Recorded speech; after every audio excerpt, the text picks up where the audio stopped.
आप मनीष कश्यप जी के वकील भी हैं, उनके बहुत सारे लीगल कार्यों को आप देखते हैं, तो पहले आप ये बताइए कि मनीष कश्यप जेल से बाहर कब आएंगे? उंगलियों पर गिन लीजिए, 1 2 3 4 इस तरह से जितना आपके हाथ में उंगली है उतना गिन लीजिए। तो उतने दिनों में मनीष कश्यप न्यायालय और भगवान पर भरोसा रखिए कि वो आ सकते हैं। आप सब लोग जानते हैं, शुरू के दिनों से मैं बता रहा हूं कि 6 के 6 मामलों में तमिलनाडु में डिफॉल्ट बेल मिल गया है। लेकिन जो ये 4 मामले थे, 2 मामले बेतिया के हैं, तो एक मामले में तो इतना बढ़िया न्याय मिल चुका है कि बहुत अच्छा हो गया वहाँ। एक और मामला है जिसमें बेल मिल गया उनको यहाँ पे बेतिया में, बचा 4 ईओयू का मामला। उसमें 2 मामले में पहले ही बेल मिल चुका है। मतलब कि जैसे ही खरमास में ठंडी अपने पूरे चरम पे होगा, उसी ठंडी में गर्माहट का एहसास मिलेगा कि मनीष कश्यप जेल से बाहर आ जाएंगे। मनीष कश्यप के दर्शकों के लिए, के जो व्यूअर्स हैं और उनके जो फैंस हैं, समर्थकों के लिए मेरा यही कहना है कि आप लोग दिल थाम के रखिए, उंगलियों पर गिन लीजिए उतने दिनों में मनीष कश्यप न्यायालय और भगवान पर भरोसा रखिए कि वो आ सकते हैं। इस बात की चर्चा पूरे बिहार में हो रही है कि अपना सन ऑफ बिहार मनीष कश्यप अब जेल से बाहर आने वाला है। और अभी हमारे साथ मनीष कश्यप के वकीलों के साथ साथ हम पत्रकारों के वकील और गरीब दबे कुचले लोगों के वकील एसके पंकज हमारे साथ हैं। हम इनसे कुछ बातचीत करेंगे। सबसे पहले स्वागत है आपका। बहुत बहुत स्वागत और धन्यवाद आपका भी है भाई संजीत कुशवाहा जी। अच्छा, आप मनीष कश्यप जी के वकील भी हैं, उनके बहुत सारे लीगल कार्यों को आप देखते हैं, तो पहले आप ये बताइए कि मनीष कश्यप जेल से बाहर कब आएंगे? मनीष कश्यप मामलों में मैं यहाँ पर वकील हूँ। देखिए, जो आप बोल रहे हैं कि मनीष कश्यप कब आएंगे बाहर, तो मनीष कश्यप के बाहर आने ये एक तो ये जो सवाल होता है, जो आपका वीडियो भी मैंने देखा, कितना सुंदर आप बोलते हैं, कानूनी बातों को समझा के बोलते हैं कि कब आएंगे। ये कहना तो कोर्ट से बाहर, मतलब कोर्ट की बात को प्रोफेसी करना, भविष्यवाणी करना, ये कहीं से उचित नहीं है। लेकिन जो सवाल है, जो प्रोसेस है, उसके बारे में मैं बताता हूं। तो आप सब लोग जानते हैं, शुरू के दिनों से मैं बता रहा हूं कि 6 के 6 मामलों में तमिलनाडु में डिफॉल्ट बेल मिल गया है। उसके बाद 4 मुकदमे ईओयू ने दर्ज किए थे। पटना में ईओयू थाने में दर्ज हुआ था। उसके अलावा कुछ और छिटपुट मुकदमे थे, मतलब लगभग बेतिया के 2 मामले, इसी तरह तीरपुर में एक मामला था, एक वाराणसी में था, तो वो चैनल पे था, वो सब उससे मनीष कश्यप के निकलने का कोई लेना देना नहीं है। लेकिन जो ये 4 मामले थे, 2 मामले बेतिया के हैं, तो एक मामले में तो इतना बढ़िया न्याय मिल चुका है कि बहुत अच्छा हो गया वहाँ। एक और मामला है जिसमें बेल मिल गया उनको यहाँ पे बेतिया में, बचा 4 ईओयू का मामला। उसमें 2 मामले में पहले ही बेल मिल चुका है। एक और मामला जो था, जो सूत्रों के हवाले से खबर माने तो, चूंकि पटना वाला केस तो मैं देख नहीं रहा हूं मनीष कश्यप, तो जो हमारे सोर्सेस बताते हैं, उन सोर्सेस के अकॉर्डिंगली जो कंप्लेंट बेस्ड एफआईआर वाला केस था, तो सोर्सेस बता रहे हैं कि उस एक मामले में जो थोड़ा सा लंबित भी था, लंबे समय से वो जो है लंबित भी था, उस मामले में भी मनीष कश्यप को बेल मिल गया है। एक और मामला अब रह गया है, उसमें भी अगर हनुमान जी ने चाहा, बजरंगबली ने चाहा, कोर्ट में बैठे हुए भगवान के अवतार हमारे माय लॉर्ड्स, हमारे योर ऑनर्स ने चाहा, तो उंगलियों पर गिन लीजिए, 1 2 3 4 इस तरह से जितना आपके हाथ में उंगली है उतना गिन लीजिए। मैं ये नहीं कहूंगा कि 1 बार गिनिए कि 10 बार गिनिए, क्योंकि वो मैं बता दूंगा तो फिर कोर्ट के वो मतलब कोर्ट की डिग्निटी के खिलाफ हो जाएगा। मतलब उंगलियों पे अब दिन को गिनते रहिए और मनीष कश्यप बाहर आ जाएंगे। मतलब कि जैसे ही खरमास में ठंडी अपने पूरे चरम पे होगा, उसी ठंडी में गर्माहट का एहसास मिलेगा कि मनीष कश्यप जेल से बाहर आ जाएंगे। और जेल से उनके बाहर आते ही फिर से देख लीजिएगा कि गरीबों की बात होने लगेगी, मजलूमों की बात होने लगेगी, मजदूरों की बात होने लगेगी, मतलब सारे जितने मध्यम वर्गीयों की बात होने लगेगी। जो धन पशुओं की बात होती है, जो केवल अमीरों को हर जगह अगली पंक्ति में कुर्सी या स्टेज पर जगह मिलती है, मनीष कश्यप के आने के बाद में अब स्थिति ऐसी हो जाएगी कि धन पशुओं को स्टेज पर जगह नहीं मिलेगी, मजदूरों को मिलेगी, छात्रों को मिलेगी, नौजवानों को मिलेगी, गरीबों को मिलेगी। मतलब कि अब उंगलियों पे दिन गिना जा सकता है कि मनीष कश्यप बहुत जल्द रिहा हो जाएंगे, बहुत जल्द बाहर होंगे जेल से वो। जब एनएसए लगा था तो लोगों के मन में बहुत सारा डाउट चल रहा था कि एनएसए लगा तो कब हटेगा, कब आएंगे। एनएसए तो हट गया, तब लगता यह था, लोगों में चर्चा का विषय भी यह था कि दीपावली से पहले, धनतेरस के दिन हटा है तो छठ से पहले मनीष कश्यप आ जाएंगे, लेकिन उस समय तो आए नहीं। वो मैंने पहले ही खंडन किया था कि जब दीपावली के पहले हटा था ना, तो जब बिहार में दिवाली और छठ की छुट्टी होने वाली थी उसी दिन उन पर से एनएसए हटा था। तो एनएसए हटा और उसके बाद एक लंबी छुट्टी हो गई। एनएसए हटते ही एक लंबी छुट्टी हो गई।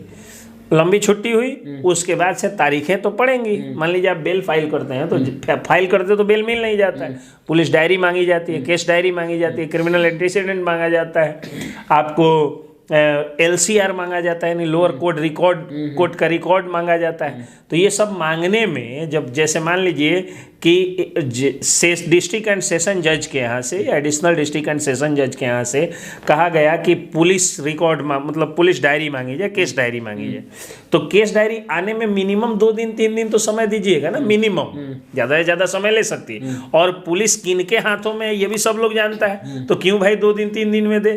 जब तक 2-3 बार जज साहब की फटकार नहीं लगेगी, पुलिस ले आके कहाँ से देने वाली है? जितना ज़्यादा हो सके लिंगर करते जाओ ताकि जेल का दिन जो है वो मनीष कश्यप का बढ़ते जाए। तो पुलिस डायरी आने में देरी होती है। उसके बाद पुलिस डायरी के बाद जो ये LCR होता है, जैसे डिस्ट्रिक्ट एंड सेशन जज या एडिशनल सेशन जज के यहाँ से अगर ऑर्डर हुआ तो ऑर्डर होते के साथ में पहले जो है वो टाइप होता है ऑर्डर, उसके बाद जो है वो जाता है लोअर कोर्ट में, फिर लोअर कोर्ट से उसका रिकॉर्ड जो है वो पूरा टाइप करके या उस ऑर्डर शीट के साथ बना करके तब आता है वहाँ पे। ये एक इंटरनल प्रोसेस होता है। छुट्टी होने के कारण जो है समस्याएं बढ़ गई तो छुट्टी हुआ और प्लस ये प्रोसेस हुआ इसलिए समय लगा। हुआ तो हुआ, समय थोड़ा लगा, लेकिन मिल गया ना बेल। मिल गया। अब एक और मामले में बेल मिलना बाकी है। जैसे उस मामले में भी बेल मिल जाएगी कि उसके बाद मनीष कश्यप जेल से बाहर आ जाए। अच्छा, आप तो दबे कुचले लोगों की बात करते हैं, दबे कुचले लोगों की आवाज़ उठाते हैं। वैसे समाज में जो लोग दबे कुचले और मुकदमा में फंसे हैं या फंसाए गए हैं, वैसे लोग कैसे आपके साथ कनेक्ट होंगे? उन लोगों के लिए नंबर आप दे दीजिएगा फिर से, और उन लोगों से अपील है कि बिना मतलब के कॉल नहीं करेंगे, और किसी दूसरे क्लाइंट के बारे में पूछने के लिए तो बिल्कुल कॉल नहीं करें।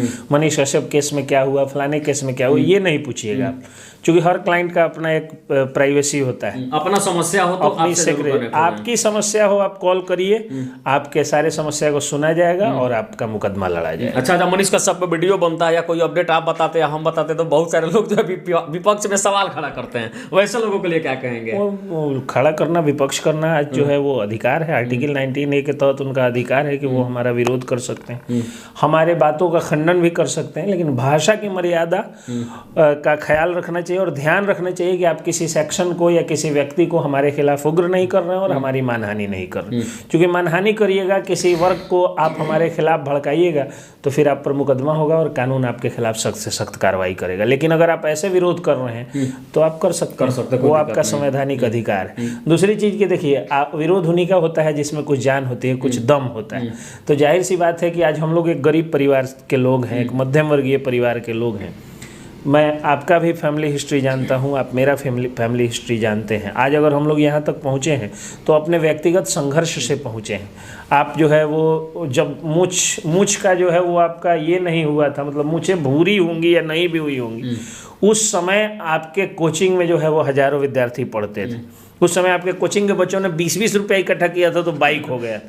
तो जो सफलता का उतना लंबा दौर आपने तय किया, उसके बाद जो है वो कितना लड़ करके बड़े बड़े और अरबपतियों से, ठेकेदारों से लड़ाई करके, और तब आप जो है वो वायरल हुए।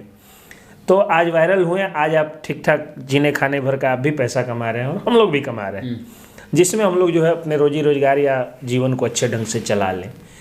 तो अब जब इतना संघर्ष करके एक छोटे से घर का लड़का यहाँ तक पहुँच गया तो उसका कैसे विरोध नहीं होगा।